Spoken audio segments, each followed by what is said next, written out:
ভিডিওতে ক্লিক করার জন্য আপনাকে ধন্যবাদ। এই শব্দটা যারা জানেন তারা দেখে বুঝতে পারছেন, যারা জানেন না তারাও দেখে বুঝতে পারছেন। এই শব্দের অর্থ, উচ্চারণ, ব্যাখ্যা শিখাবো। আসসালামু আলাইকুম, আশা করি সবাই ভালো আছেন। শব্দটা হচ্ছে পিটিশন, এর বাংলা অর্থ দরখাস্ত, আবেদন, আবেদনপত্র। এই শব্দের ব্যাখ্যাটা দিচ্ছি আপনারা যাতে শব্দটা না বলেন এবং শব্দটা ভালোভাবে বুঝতে পারেন। পিটিশন হলো এমন একটি বিষয় যেখানে কোনো ব্যক্তি বা জনগোষ্ঠী লিখিতভাবে কারো কাছে অনুরোধ জানায়। সাধারণত এটি করা হয় সরকার, আদালত বা কোনো কর্তৃপক্ষের কাছে। যেমন যদি কোনো এলাকায় মানুষ নতুন রাস্তা বা স্কুল চায়, তারা সবাই মিলে স্বাক্ষর সংগ্রহ করে একটি আবেদনপত্র জমা দিতে পারে। এটাকে পিটিশন বলা হয়। আবার আদালতে বিচার চাইতেও পিটিশন করা হয়। সহজভাবে বলতে গেলে পিটিশন হলো কোনো সমস্যার সমাধান বা সুবিধা পাওয়ার জন্য এক বা একাধিক মানুষের আনুষ্ঠানিক লিখিত অনুরোধ।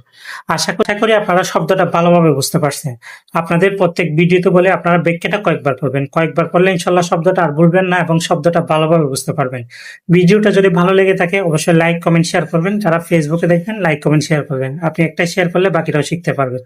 সবাই ভালো থাকবেন, সুস্থ থাকবেন। পরবর্তী ভিডিওতে দেখা হবে। আল্লাহ হাফেজ। আসসালামু আলাইকুম।